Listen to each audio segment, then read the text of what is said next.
time stories. It's one of those titles that just hits the ear wrong. I mean, every story exists within the context of time. That's what a story is. Saying time stories is like saying audible music, or cold snow, or cliche time travel. Time traveling is the theme here, specifically stories involving time travel, which is really just an excuse to go visit a whole bunch of geeky locations. And now that I've said it out loud, I understand how they muffed up the title so bad. It's because they put as much thought into naming their games as they did coming up with the idea in the first place. Time Stories is a narrative-driven experience. When you buy the box, you're buying a framework for different stories to slot into, contained within these decks of cards that represent locations you can go to, items you can stuff in your pants, and people you can hurl insults at without fear of physical repercussions. The components that come with the base game handle all the core mechanics, while the decks of cards are free to add new ideas to the model. Every story is an exploratory experience, trying out all the new toys you get to play with and inadvertently getting you and all your friends killed while you try and get your sea legs. It is a fun idea, which is indicative of Time Stories as a whole. A lot of fun ideas, but a lot of fun ideas isn't inherently a good thing. I mean, medieval executioners had a lot of fun ideas about murdering people. That doesn't mean I want to try any of them. The narratives range in quality from passable retellings of things that already did it better to something a 3-year-old with crayons up its nose would finger paint on your wedding photos. You've got your token zombie story set in throw a dart at the map of Midwest America, a pirate tale which is about as compelling as the story of Blackbeard's less successful cousin Ginger Crotch, stories set in a Tolkien fantasy realm, medieval Europe, and ancient Egypt just to meet their Comic-Con spunk quota for the week, and of course a horror story set in a mental asylum.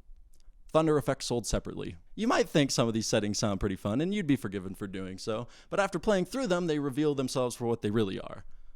Wallpaper. Generic background fluff, sourced from your local Spirit Halloween. Most of them are forgettable, and the ones that aren't are drenched in that Dungeons & Dragons quality where everything has to be mysterious and misleading, building up to the glorious climax without the risk of you and all your friends punching a hole in the payoff. Unlike Dungeons and Dragons, Unlike Dungeons and Dragons, Unlike Dungeons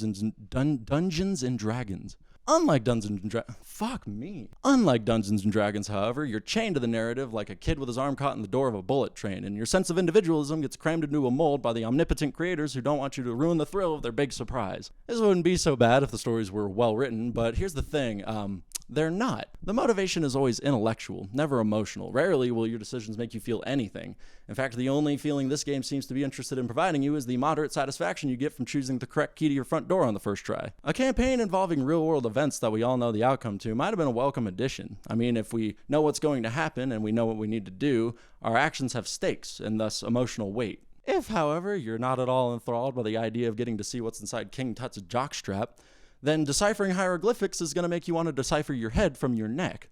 Don't go killing yourself, though, because this is a role-playing game, and you need to be there to bring all that life out of this colorful cast of characters. And coincidentally, just like colors, everybody's seen them all already, and none of them are original. Much like the plots, every character inspires the same gun-toting, sword-swinging dagger in the mouth of dime a dozen douchebags you've met a million times if you've played any game featuring a D20. Replace the warrior's axe with the survivor's revolver, with the pirate's cutlass, with the prophet's staff, and you start to realize that this mindless framework of reducing every character to 4 stats, strength, dexterity, intelligence, and charisma, for no other reason than to give players the opportunity to pretend like they're actually good at something for once, kind of kills the human part of the human being. What you get is a gang of meat, with names sharpied on their amorphous masses, their personalities concentrated into a single number that represents their whole purpose. Not that that purpose is ever clear. The game frequently gets mystery confused with misdirection, punishing you for trying to make yourself useful. Each deck has location cards, and whenever you enter a new room, you lay that room's cards out on the table, and then you decide how you want to split your group up amongst them. You get a little blurb describing each one, consistently vague, forcing you to guess where your party member skills are required. A locked door? Better send Danny Dexterity and his pocket full of bobby pins. Now those guards look pretty tough. Bruno Biceps, why don't you handle this one? That dead body looks like it's 1 glass of wine and a good shag away from telling us where the treasure's buried. Cuckface charisma on the case. And of course, the chest is filled with rabid bunny rabbits, so you should have sent the muscles, and the guards are going through a bad breakup, so you should have sent the sweetheart, and the corpse is just a corpse, so you should have worn a condom, and the result is the gameplay equivalent of guess what color I'm thinking, but at least in that game, you're not actively being misled. This is a common problem amongst almost every campaign, and if that's a grease fire, then the core mechanics are your dipshit nephew who shows up and tries to help by spraying it down with a garden hose. Let me just get this off my chest real quick. Fuck time units. Fuck them in the face. Fuck them off a cliff and inside out. Time units transform the game from a grand tour of an unwashed nerd's comic book collection to an experience so tedious, disheartening, and frustrating that you would sooner saw off your own limbs for entertainment. Here's how they work. Any action you take in the game, be it a skill check, trying to solve a puzzle, or literally just walking across the fucking room, will cost you a certain number of time units. Sometimes this value is completely random at the roll of a dice, and when you and your team's time units reach 0, you get to set the entire game up from the very beginning and play through it again. Clearly not satisfied with confusing the concepts of mystery and misdirection, now they're confusing the concepts of progress with literally doing the exact same thing you just did. Oh, that hurt my organs. The idea is that you're supposed to fail. Your first playthrough is meant to gather information so that your second and third playthrough will run silky smooth. However, this is a shitty idea. You might be wondering, why not design the game so that the first and only playthrough is silky smooth?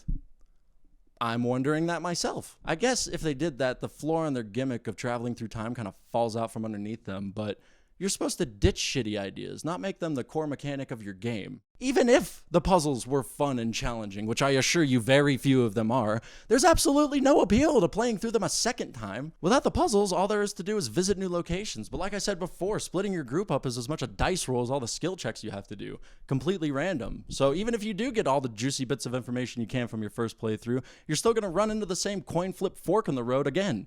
Every single person that's ever played a game of Time Stories can recall at least once where somebody made a shitty roll, the game told them to reduce their time units by a certain amount, and the table collectively went, fuck that. Luckily, you can die. Then you can go do something more productive with your time, like build a time machine and go back to the point when the creators thought of the idea for time units and hit him in the head with a baseball bat. Unfortunately, death is not the sweet release you've been promised. Instead, you'll get to watch from the sidelines as your friends run around, pull levers, push buttons, and play the game, all without you. Not that it matters much. You can still talk to all your teammates, and the only thing your character was bringing to the table was a big number in one place and a small number in another. So it's like I said before, you're all playing as one giant amorphous mass of flesh that only grants sentience to its human-like extremities when it needs to grab something from across the room. Time Stories is ferociously flawed, but I'm going to pull a sneaky one on you and say because of a select few campaigns, I consider Time Stories worth a shot. When it's bad, it's really bad. It's a 5-hour-long torture session that will leave you both suicidal and homicidal. Not necessarily in that order, but regardless, that's only one side of the spectrum. On the other side of the spectrum, there's a germ, a seed, a bud of a good idea waiting with its hands down its pants for that voluptuous bumblebee to come by and slather it with pollen. Here, you'll find Marcy's Case. Oh, shit. Here, you'll find Marcy's Case, The Endurance, and Estrella Drive. Marcy's Case is so chock full of options that it almost makes the time unit bullshit bearable, which is incredible. The Endurance has some pretty commendable atmosphere, which keeps you engaged with the lackluster puzzles just so you can keep seeing more spooky shit. Then we have Estrella Drive. Easily the best of the bunch. Those penis-retracting brain-dead stats are still there, but they're no longer the focus. Instead, you'll be doing good old-fashioned detective work, gathering clues and doing interrogations. It rewards you for thinking, which is a feat well out of reach of the other ones. Even still, while Estrella Drive and the others might have some merits, they do have the unfortunate disadvantage of being hosted on this terrible framework. Time Stories reminds me of those escape room games you can buy, of which I've played a few. Cheap one-off boxes of puzzles for you and your friends to solve. They'll even give you a score depending on how quickly you solve them. That's really what Time Stories is, a glorified escape room simulator that's trying to add features to a function that already works. But if you strap a jet engine to the back of your Camry, you're not going to get to work any faster, you're going to get nowhere a lot deader. Time Stories fails to prove the necessity of anything it brings to the table. It does, however, succeed in making me want to reduce my time units to 0.